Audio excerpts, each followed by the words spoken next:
I watched 15 streamers die 3,750 times to Promised Consort Radahn from Shadow of the Erdtree. And after inspecting a combined total of 135 hours worth of attempts, I did a few things.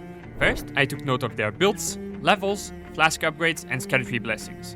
Then, for each attempt, I wrote down what attack killed them and measured how much of the health bar of the boss was remaining to be able to draw their performance graphs. With each bar representing one attempt, it gives us an idea of what their progression curve was like. Finally, I compiled all of the data I collected for this boss and all of the other ones I analyzed, and made a detailed breakdown of each streamer's approach to victory. This video is gonna be a long one, so I included chapters if there's one specific streamer you'd like to see analyzed the most. All I ask if you skip ahead is that you consider leaving a like on the video or comment about how well the streamer did so that I get more insight on what people enjoy watching. Thank you for being here and enjoy the video.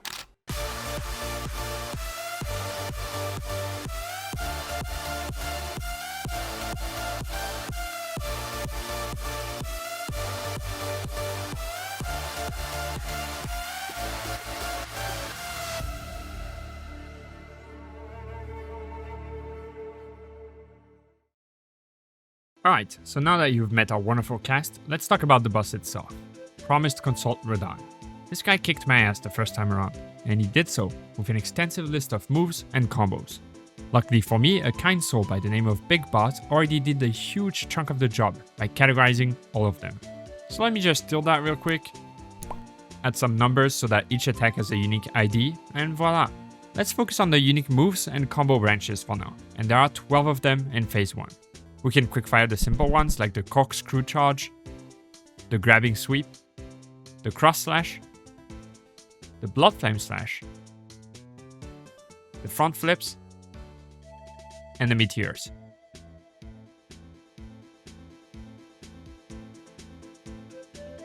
For the more complex ones, we have the stomp combo, his most crucial one to learn as he does it quite often and it's always the same. The Starcaller Cry combo, during which he pulls you in and either slams you down or sends you flying. The Wright overhead combo that can end after a few slashes or transition into the ending of the stomp combo. The double sweep combo that makes him spin quite a lot. The right sweep combo that has a few variations to it. And finally, my most hated attack when I fought this boss on release, as it was near impossible to dodge back then, the left-right cross slash. And that's it for phase 1. Pretty standard stuff right there. Phase 2 gets a little bit more complicated. This time with 9 additional combo starters for a total of 21. All of the attacks also get empowered with additional light beams that deal damage and completely blind you so you can't see his next move. I can't see a goddamn fucking trash fucking thing. Trash fuck you fucking trash, man.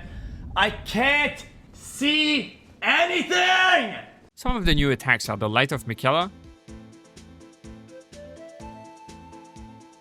the grab, the blink charge, and the Promised Consort combo. As for the combo branches, we have the Ring of Light one that has quite a lot of variations, the big Ring of Light combo, the Sky Overhead combo,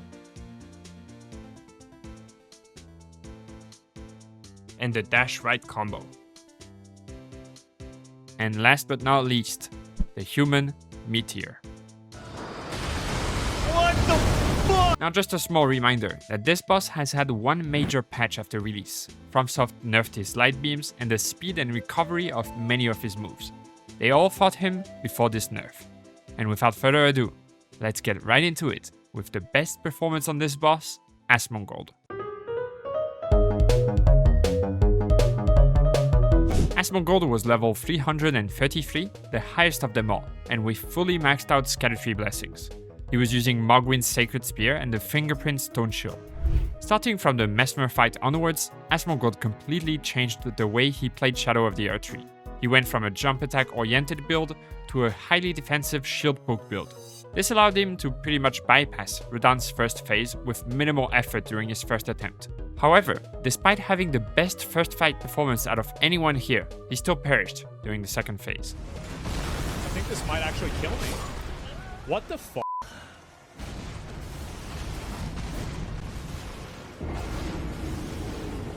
Subsequent fights were also cut short in phase 1 because he would try and punish some of Radahn's moves with a guard counter, not knowing that there were some follow-up attacks.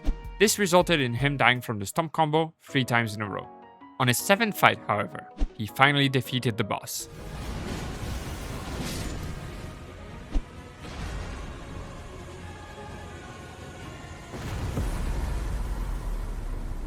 This brings his total deaths against the Lion, Relana, Mesmer, Romina, Leda, and Radahn to 77. These numbers on the screen right now might not make sense without the context, so let's talk about it. Upon encountering Mesmer, Asmongold was using the build he had been using throughout the base game.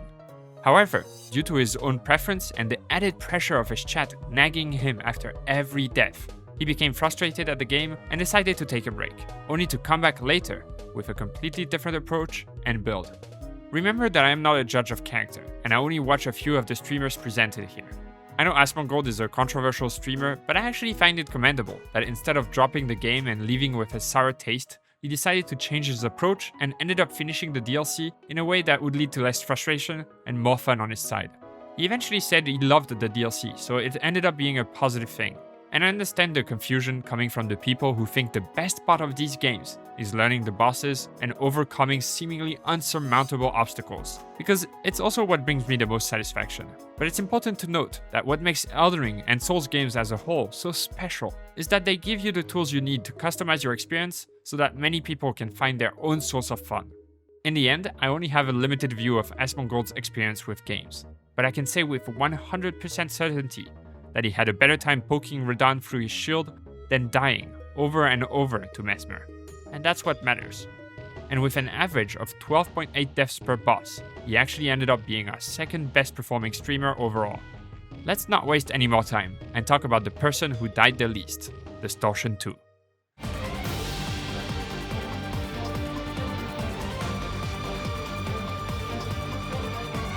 Distortion was level 222 with 17 Scatter blessings and using a Blood Fiend's Blood Arm.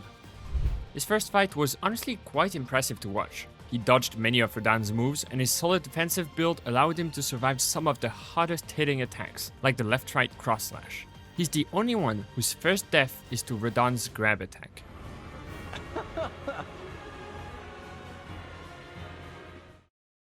Okay, if you get grabbed twice, you die.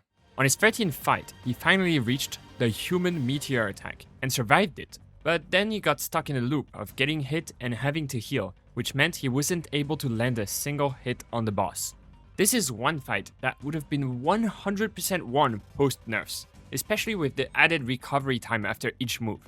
It took a few more fights to get another good attempt, but in that one, he ran out of flasks before finishing the boss. Due to his somewhat low amount of deaths, percentage-wise, he's the one to die to the grab the most in an astonishing 12% of fights. The bullshit cross-slash attack killed him the most, which is unsurprising, as this move drove me absolutely insane during my first playthrough. Overall, he was doing rather well, but after dying 25 times, he decided to switch to the Blood Fiend's Arm, and the rest is history.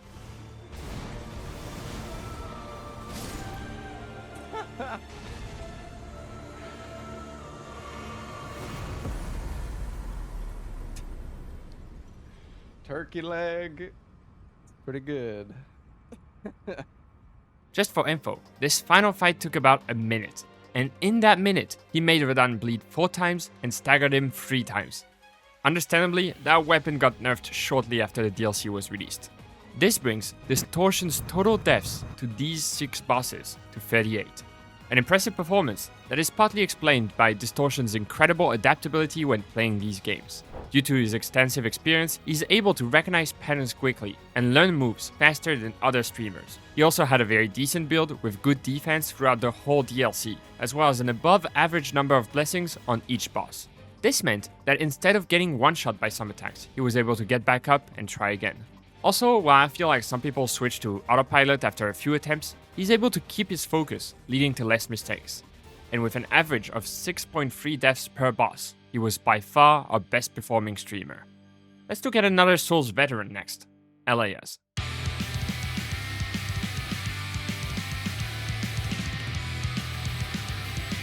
Elajjaz was level 179 with 18 Scatter blessings and wielding Freya's Greatsword. Worth noting that he switched to this sword right before the boss, and so it was the first fight he was using it in. He also seemed to be the happiest person ever to see that Radahn was the final boss of the DLC. Oh, I am eating good right now. This is so sick. All you Millennia simps right now, man. Oh my god. Oh. I am a Radahn simp. Always was, always will be. Oh my god, I'm actually shaking from that fucking cutscene. That was so tight. Unfortunately, this infatuation proved to be quite unilateral, as Radahn was not having it. Ela mainly died to the left-right cross-slash, as well as the right-sweep combo. In general, the right-sweep combo is pretty deadly, as it has many variations with different delays you need to identify quickly in order to dodge efficiently. Once he got to the second phase somewhat consistently, the Meteors and the Star Color Cry combo were actually the deadliest moves. They both now have an added follow-up attack that is particularly hard to read and deals tons of damage. His fights were surprisingly engaging to watch, as he was trying to make the most use out of the deflecting tier. In the end, Ela died 42 times, but you can see steady improvements in his graph until he finally got the kill. Die! Yes! God.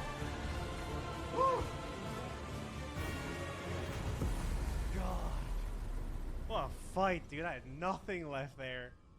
This brings his total deaths to 110. Another great performance, especially considering the fact that most of the other streamers have more deaths than that on Radahn alone. Ela of course also has a ton of experience with Souls games, and he did make it harder for himself by swapping his build at almost every chance he got, so congrats on that. His whole playthrough in general is probably one of the ones that I would recommend watching the most, as he showcased a bunch of the newly added weapons and was generally pretty joyful throughout his exploration of the DLC. I feel like the biggest reason why he tends to have more deaths than someone like Distortion is that he's just having too much fun playing the game. He's laughing, dodging moves in real life, and trying to use various moves to beat the bosses, and that ultimately leads to him dying a bit. With an average of 18.3 deaths per boss, he's ranked 3rd amongst us streamers. Moving on, let's look at someone who isn't necessarily a Souls veteran, but still did an amazing job fighting his way through the DLC, Shroud.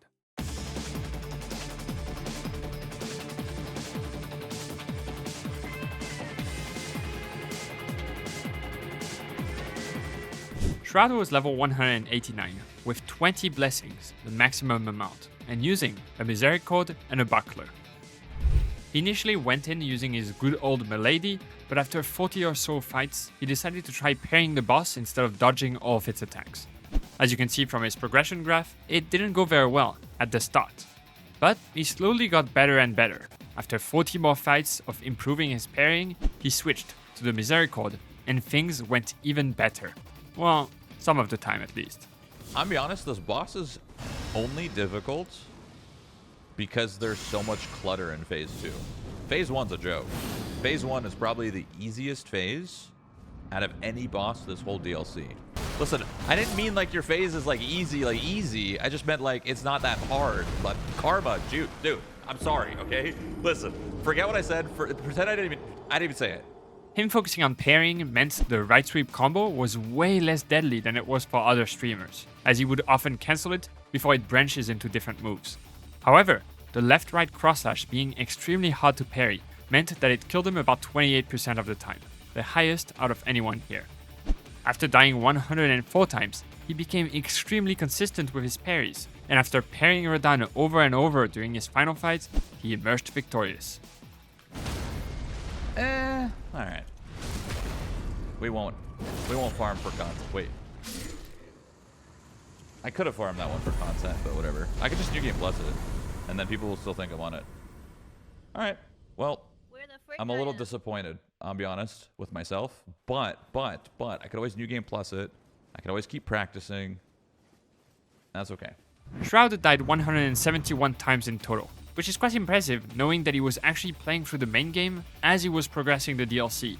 He had played Elden Ring before, but actually shared that he didn't have the best of time ramming his head against bosses over and over again. This time around, he decided to treat the game as more of a traditional RPG rather than a die and retry type of game. Whenever he encountered an obstacle that seemed a little bit out of reach, he went to look for better gear, leveled up, or tried a different approach. Now, that doesn't mean he didn't retry bosses to learn their movesets and do better, but it meant that he wouldn't accumulate hundreds of deaths on every boss without considering other options first. He added that the game was immensely more fun for him with that approach, and I just thought that was really cool.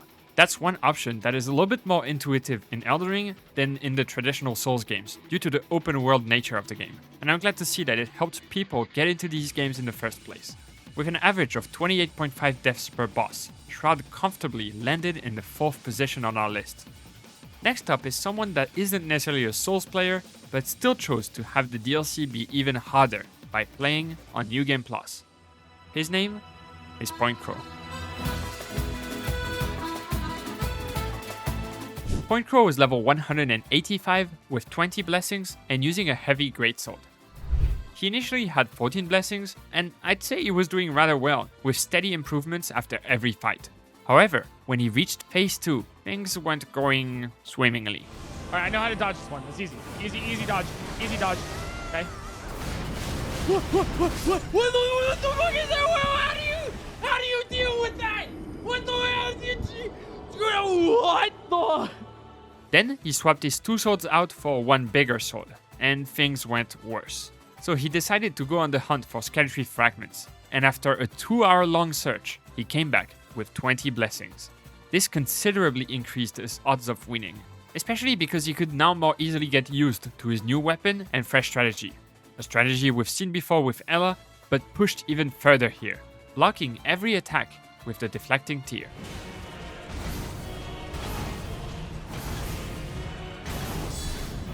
That was risky as hell. I shouldn't have gone for it. PointCrow died a lot to the various attacks that can branch into different combo enders, with the right sweep combo causing the most deaths. He was also the only person to die to the human meteor more than once.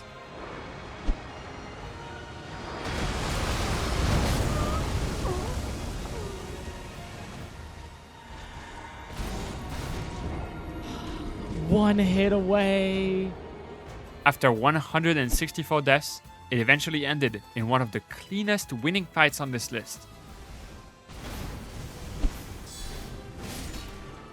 Let's go! We did it! Woo!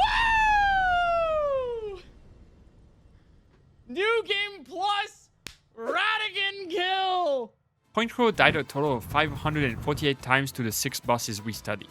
His performance against Radahn was pretty clean, and although I think he adapted really quickly and didn't panic in phase 2, I think a big part is also that he chose to go and get all of the Erdtree fragments, as well as switch up his build when he realized things weren't working.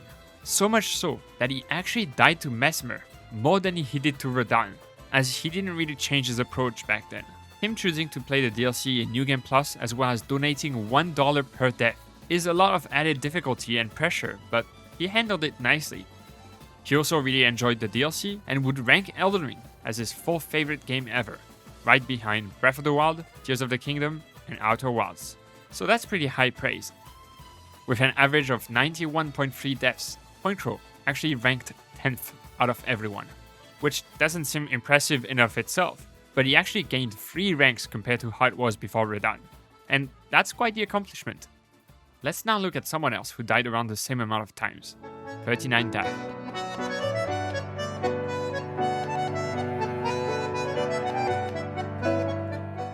39 Daff was level 191 with 16 blessings and using the Godskin Peeler and a Twin Blade. Daff seemed to think that Elden Ring was a turn-based game, but unfortunately for her, Radahn refuses to play by those rules. I thought it was my turn! 1,000-year voyage guided. It was not my turn. As you can probably guess, her main problem was that she struggled to find long enough windows to punish with a jump attack in phase 2. Once again, I do think that's why the boss was nerfed the way it was. This also meant that she would often die from attacks with a quick windup, like the right sweep combo or the left-right cross slash. She would dodge a combo, try to heal or punish, but get hit by the next move before being able to complete either. Her progression curve was one of the more logical ones, especially if you take into account that everyone should always have a few bad attempts right before the winning one. It took her 174 fights to finally deliver the killing blow. Yes!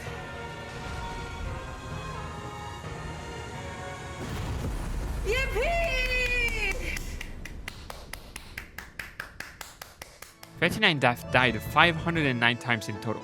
She actually prepared the build she used for Radahn before playing the DLC, and if I understand correctly, the theme was tampon and dentist. I'll let you judge the fashion. She did end up using Milady, the DLC weapon, throughout, and only switched back to these two weapons for Radahn. She often engaged in some jolly cooperation throughout the DLC, and even played through it a second time almost right after. So despite her not necessarily reviewing it after completing like some of the other streamers did, I feel like I can safely assume she enjoyed it. Her playstyle is more in line with the ram your head against a wall until it breaks one, and it worked out pretty well for her. With an average of 84.8 deaths per boss, she actually ended up ranking 8th out of the 15 streamers. Comparatively speaking, Radahn is the boss against which she did the best, and that allowed her to climb 4 ranks compared to where she was before. Next up, let's take a look at someone who did not even once consider changing their build, XQC.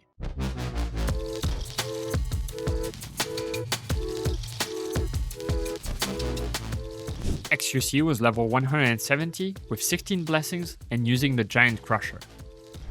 His strategy was to use the weapon's Ash of War as much as possible and play quite aggressive to get staggers, but that was very risky. He still did rather well though, and you can see from the graph that he was getting better and better. On attempt number 200, he encountered the human meteor attack, and his reaction is probably my favorite, especially given what happens right after.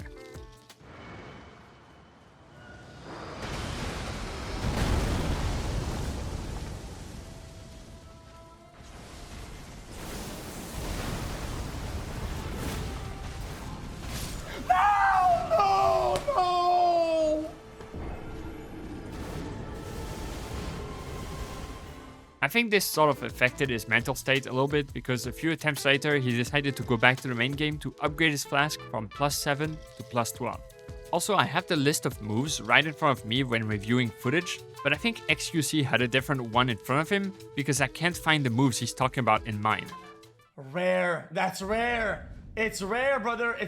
Dude, he did the double, pause, double. Nah, that's rare. He did the super combo and then the back-to-back triple double combo. Back-to-back. Overall, XQC died the most to the right sweep combo, mostly because he would try to punish too fast with his Ash of War instead of waiting to check for the combo extension. He also rolled back a bit too often to heal, and that led to a lot of deaths from the Starkiller Cry combo, especially in phase 2 as it is extremely hard to survive if you don't dodge the initial AoE. In his 265th attempt, XQC depleted all of his flasks, but finally killed Radahn.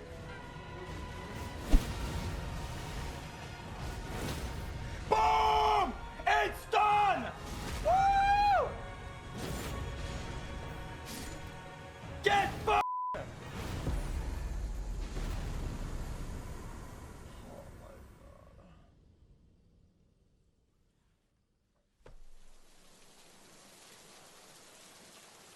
He died 417 times in total.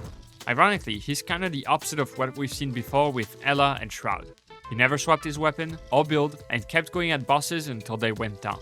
His strategy never evolved, he just used his Ash of War as much as possible and tried to learn the boss's moves a little bit better every attempt. To be perfectly honest, I do like swapping my weapons as I find new ones when playing, but if I encounter a boss, they're going down with whatever I have equipped at the time of fighting them, even if it takes hours, so I understand the mindset. In the end, XQC seemed to have enjoyed the DLC, but did complain about not having many windows to punish Radahn in phase 2, which makes a lot of sense as he was using a fairly slow Ash of War. I'm sure he would have had a better experience and less frustrating moments fighting the 1.13 version of the boss with the longer recovery after every attack. I know nerfing a boss in a single player game can be controversial, but I think it may have been relevant here to allow people with various playstyles to beat the boss. Much more relevant than nerfing his HP, for example, as a band-aid, instead of realizing he may have been a bit too aggressive for slower weapons. With an average of 69.5 deaths per boss, XQC ended up in the 5th position on our list. Let's now look at someone with a very similar amount of deaths on Radahn, Lirik.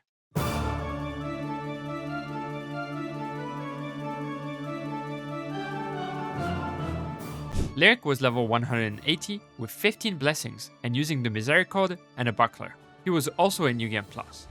Lirik started out the fight by using the dry leaf arts from the DLC, but after more than 150 attempts, he felt like it was time for a change, and decided to learn how to parry the boss. He also had some unconventional suggestion to make the boss better.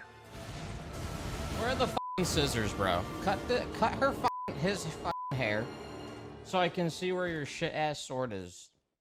As usual, when people start to attempt pairing Radahn, he did really poorly for a few tries before starting to get the flow of the fight. As we have witnessed already, the right sweep combo is the most deadly attack when rolling, closely followed by the left-right cross slash when pairing, and Lirik's stats reflect that perfectly.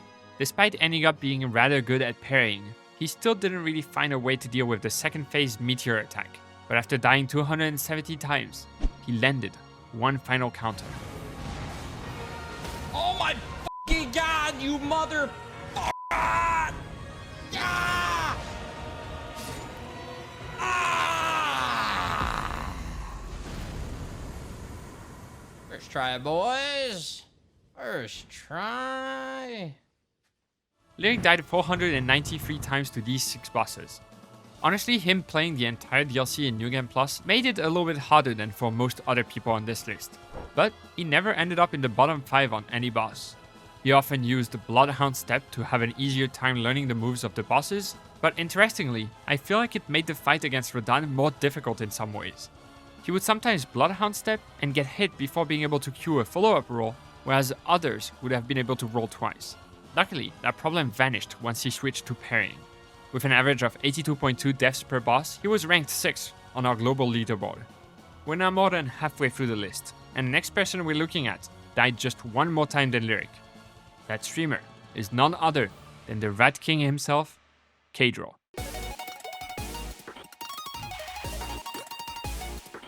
Caedrel was level 166 with 14 blessings and using the Star Scourge Greatsword. If you're wondering why the footage playing is different than with other streamers, it's because the exact day I wanted to download the footage from his VOD YouTube channel, it was deleted. Anyway, Caedrel played the Radahn fight over the course of several weeks, and I doubt that was good for his sanity.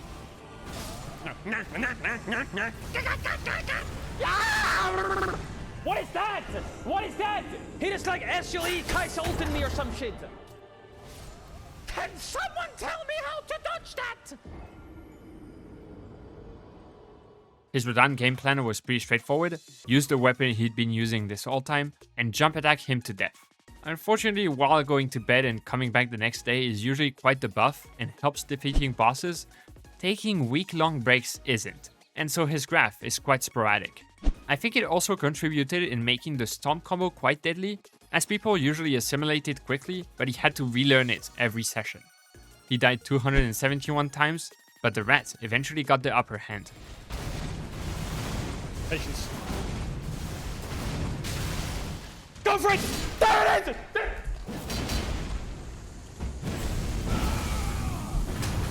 There it is! There it is!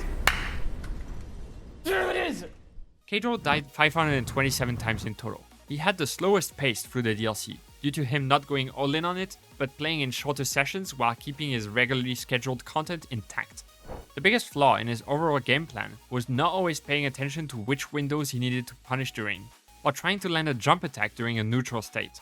I think this is why some of the faster bosses, like Radahn or Relana, were particularly challenging for him. He didn't necessarily explore too much, and that also meant falling behind on Erdtree blessings. Something that is hard to quantify, but definitely makes bosses more difficult.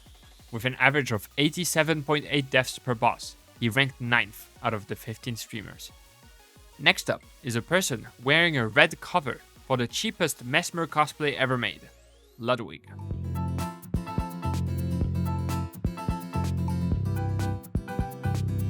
Ludwig was level 157 with 18 blessings and using the Dragon Hunter's Great Katana and the Great Katana. He encountered Radahn rather early, but was smart enough to realize he wasn't strong enough, and went exploring for an entire day before trying to defeat him. He was visibly confused by 2 concepts that were ruining his focus though. He didn't know what a consort was, and also didn't know what a Great Rune was. The first time he reached phase 2, he shared some valuable information. Yeah, we're beating this maybe in an hour. I've heard phase 2's the easier phase. Ludwig is the only person that actually died from himself. Twice.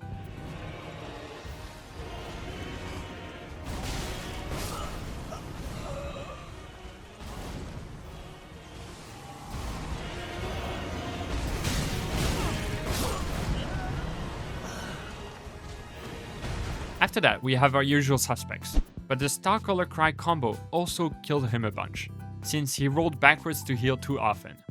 He's also one of the people who reached phase 2 the least often, with only 29% of his fights getting there. On his 285th attempt, despite his heart rate getting dangerously high, he finally beat Radahn. Let's go! Let's fucking go, dude! Yes! Fuck yes! Oh, it's the perfect fight. Use every fucking potion, every trick in the fucking book. Oh, yes, dude! Holy shit. Ludwig died 586 times to the 6 bosses. Just like KaiCenat will mention later in the video, he decided to go through the whole DLC in one go while being alive the whole time. And although I guess a lot of us also played through the DLC quite quickly, I think trying to go through it as quickly as possible can tarnish the experience a bit. Luckily, it is somehow gatekept by the fact that he didn't necessarily know where to go and what was mandatory or not to proceed. The Erdtree blessing system also forced him to collect some more fragments in order to have the strength necessary to fight Radahn, so he ended up exploring more anyway. I do think it would be a shame to only go through mandatory bosses in this DLC, as some of the optional ones like Midra or Bale are a delight to fight against. He ended up dying an average of 97.7 times, putting him in the 11th position on our leaderboard. Now for someone who never stopped being motivated, Koseki Bijou.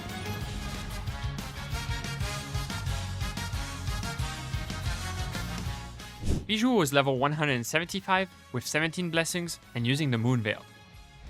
She was really invested in the fight against Radahn, so much so that on the 3rd day fighting him, she raised the stakes. Oh yeah, I have dinner plans, but those are like later in the day. But I told them, right? I was like, hey, by the way, if I don't beat this boss, I can't come.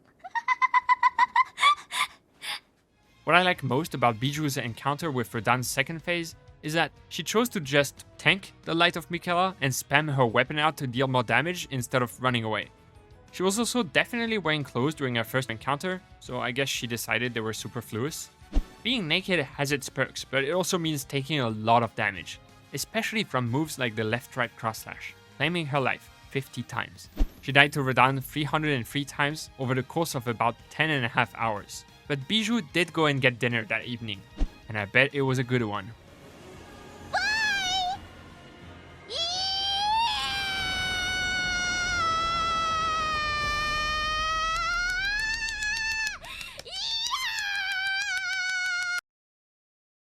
Bijou died 801 times in total. She was probably the most heartwarming person to watch fight the bosses of this DLC. Despite ending up in the bottom 3 position on most bosses, she always seemed very joyful playing the game. She had a themed build that wasn't as optimized as some of the others we've seen so far, and never really considered changing it for the sake of making it easier on herself. Actually quite the opposite, as her main strategy when things weren't working out was to go completely naked. Now, I haven't noticed a considerable change in performance when doing so, but as someone who also tries random stuff like putting the music to max volume or removing pieces of equipment, I fully support this unconventional strategy. With an average of 133.5 deaths per boss, she ended up ranking 13th out of everyone on our list. Up next is everyone's favorite suicidal pirate, Emiru.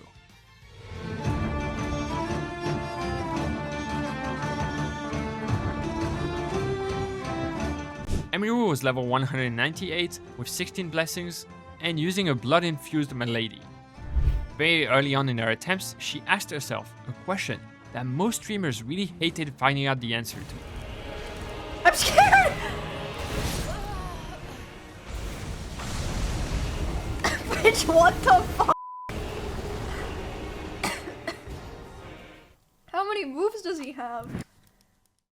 She was relying on her Ash of War to deal damage, but because it's a bit slower than a normal attack, using it in phase 2 would often lead to trades, and these were not winning trades. I wish I could say that some other attack was the cause of most of her deaths, but at this point I'm sure you realize that it's not happening. She did die 3 times to grab, however, which is technically the highest, as Distortion and her are the only ones who died more than twice. On her 369th attempt, it felt like an immense weight was lifted off her shoulders.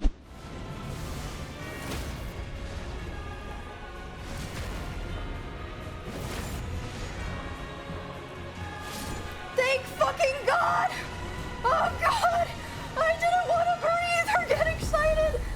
I didn't!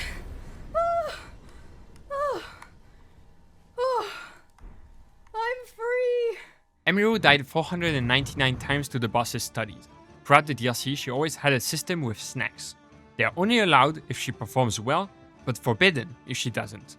This was her strategy against Radahn, for example. Unfortunately, it seems that this system has one major flaw: her determination. Okay, if I make it to second phase, I can have a piece of bread or a hot chip. I'm going against what I said. I need to stress eat. Just this one time.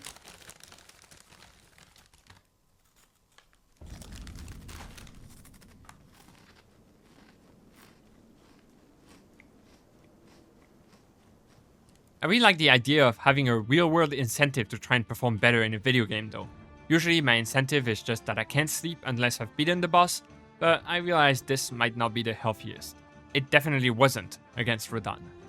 I don't know if it's because she cheated her system, but Emiru's performance against Radahn was her worst, by far, leading to her falling behind XQC and Lirik for a 7th place finish and an average of 83.2 deaths per boss.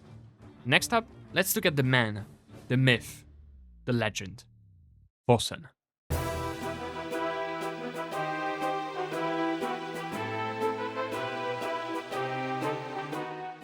Forsen was level 136, the lowest out of everyone here, with only 11 blessings and using the ancient meteoric ore greatsword.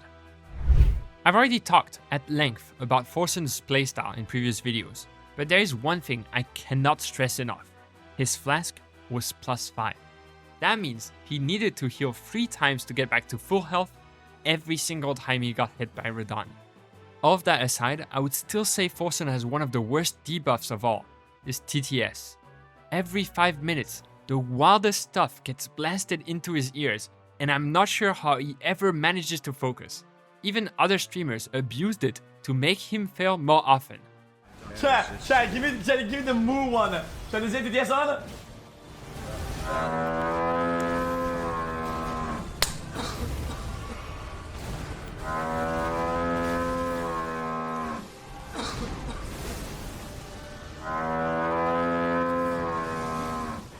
Forsen actually didn't die from the Starcaller combo too much, indicating that he was aggressive enough, just maybe not waiting for the best opportunities to punish the boss.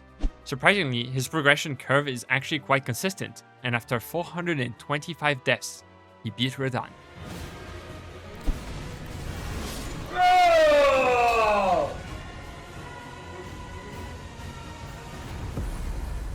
God slain. Oh my lord and lord.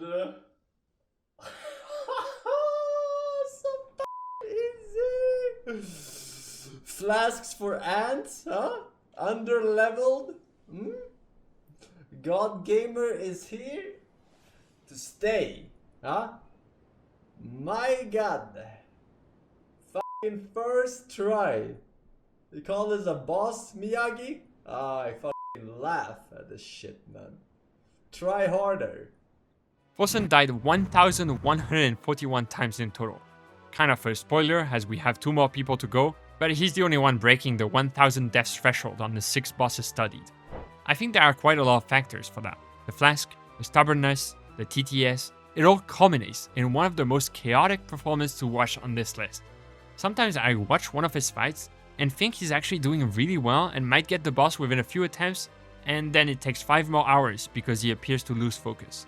With an average of 190.2 deaths per boss, Forsen unfortunately ranked last out of these 15 streamers. Before we check out the 2 people who died the most, I'd like to give out an honorable mention to Dan Gheesling. Because of some chatters taunting him about his choices, he chose not to level Vitality or use Caedrel blessings, and it took him an astonishing 3,470 attempts over the course of several months to defeat Radahn. 2,469. It's not. It's over. It's over. It's over. It's over. It's never over. It's over this time. Chad, it's never over. You never give up. I don't care how many times you bash your head into a wall. It can be made out of 20-foot steel-enforced brick wall. You don't give up. You keep bashing your head against it, and eventually it starts to crumble. Restricted a tier 1 sub to highlights. Oddly enough, this number is quite close to how many times our 15 streamers died to the boss, which means it would have taken almost double the time to compile his stats on top. Luckily for them, our last 2 streamers didn't die that much, although the first we're looking at was also playing with an added restriction. That person was MissMikkaa.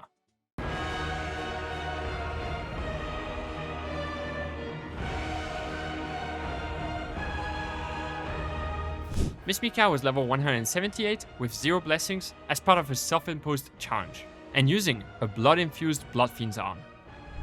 I don't think Radahn was okay with people fighting him with an added challenge, as if he wasn't enough, so against her, he decided to cheat. Okay, I'll cheat. Wait, who the heck is that? With no blessings, her survivability was quite low, and so the near undodgeable left-right cross-slash was absolutely devastating, almost overtaking the right tree combo in terms of kills. She was also the person who died to the Promised Consort combo the most, since she couldn't really rely on spam rolling, as one hit from it could immediately end the fight. She did reach phase 2 in more than half of the fights, which is impressive, and really highlights how hard the second phase truly is. Also, if you're wondering why there is a bump in the middle of her graph, it's because she attempted and quickly gave up on parrying the boss. After 525 deaths, she finally beat Radahn. Uh-oh. Yes! Woo! Oh. Not even close, baby. As a reminder, the more Mikkaa progressed through the DLC, the more she realized that Caedrel blessings weren't essential to beating the bosses. And that went really well for her, up until Radahn. She died 591 times to the 6 bosses studied, and around 90% of these deaths are to Radahn. Now obviously it makes sense that the end of the DLC would be significantly harder than the start, especially with 0 blessings. But I think Radahn's design, especially on release, made him particularly hard to beat without getting hit a single time. So with low defense, any mistake can immediately spell doom. Mikkaa had to stay locked in for the duration of the fight. I find it funny that Souls games push people to stick to their self-imposed challenges even when they realize that maybe they're not the best ideas. Now obviously streaming is a big part of it, as their audiences might never let it go if they were to actually give up. But there's also an unmatched feeling associated with defeating a boss against whom you struggled for hours just by playing it better. Not changing anything about the conditions themselves, but just learning and improving to secure the victory. With 98.5 deaths per boss, Mikkaa dropped down quite a lot to the 12th position on our leaderboard. Now for the worst performance on this list. Someone who died just as much as Mikkaa, even though they didn't have any restriction. That person was KaiCenat.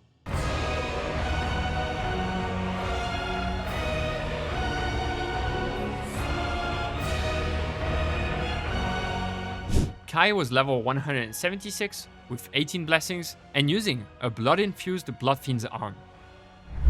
What we've seen so far is that people quickly understand the flow of the first phase, but struggle quite a bit on most combos past the transition, and Kai was no exception. Well, except that he didn't really master the first phase that well. Despite his best efforts in phase 2, him only reaching it in around 27% of fights meant that it was that much harder for him to get used to it. Even attacks like the grabbing sweep, who are usually not that deadly, still got him a bunch, due to him rolling before recognizing what move the boss was doing. After 458 attempts, he finally gave in and switched to the Bloodfiend's arm. This had an almost instant impact, with most fights reaching phase 2. After 526 deaths, he eventually triumphed over Radahn. Yes! Yes! Yes! Yes! Yes! Oh my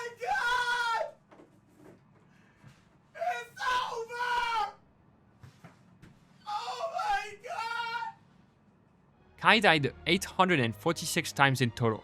Just like Ludwig before him, he decided to play the entire DLC while being live the whole time, and boy, did that backfire.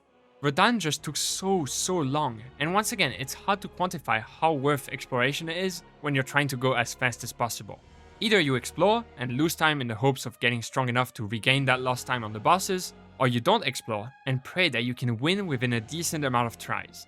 However, one thing that Kai deserves massive amounts of praise for is how entertaining he's able to be even during something as repetitive as grinding a boss. One of the best moments out of this entire marathon was the whole bit about him talking to a therapist to vent about the fight. Melania, I killed her. She was the hardest one, by the way. She killed me 500 times. I killed her the last time, right? Okay. But damn, like him, like, bro, he is so annoying. Yeah. No, it sounds like this character's giving you a hard time. Other than that, he's very emotional and regularly discusses things with his audience instead of going non-verbal and locking in, which might explain why he regularly is in the lower end of our performances. With an average of 141 deaths per boss, he ended up in the 14th position on our leaderboard. And with that, we are now done studying Radahn. Here are the total stats, with the right sweep combo and the left-right cross-slash being the deadliest attacks by far. What I wonder is how different these stats would be if streamers faced the current version of Radahn. I suspect the right sweep combo would still be the major cause of deaths, but the slowed down left-right cross-slash is probably more forgiving than before. Radahn is the boss that killed our streamers the most, with more than double the kills of Mesmer, or an average of 250 kills per streamer. Romina, on the other hand, was the boss that killed people the least, with 4.7 kills on average. Despite her poor performance, I was still surprised to see that on average, these 15 streamers died about 81.7 times on each boss. As for the top 3 deadliest moves, we have Radahn's right sweep combo, killing people 22.9% of the time when they face him, Midra's slashes at 27.7%, and Mesmer's default combo at 28%. As I'm sure you've noticed throughout this series, everyone dealt with the DLC in a different way, and this is why I absolutely adore Souls games. Every single person playing this game will have its own experience full of memorable encounters. One boss might be a nigh impossible challenge for some, while for others, it will be a cakewalk. And if you take the time to really ask yourself what you enjoy in games, then you can probably find that in Elden Ring. You enjoy overcoming impossible odds? Play a squishy, low damage build. You enjoy overpowering enemies and have a little bit of a god complex? Make a build that will kill everything in one hit. You enjoy helping others or absolutely ruining their days? The multiplayer's got you covered. And I was able to witness that through watching these streamers. Some of them just kept going at bosses until they won, others went exploring to get stronger, and several even did some jolly cooperation. Remember that this leaderboard doesn't hold some deeper meaning for who's the better player or even person, as there are just too many variables. All we can say for sure is that Forsen is definitely the worst. I hope you found this series as fascinating to watch as I did putting it together, and if you've made it this far, thank you, it means a lot. I'll see you next time, hopefully with a little bit less stats to compile.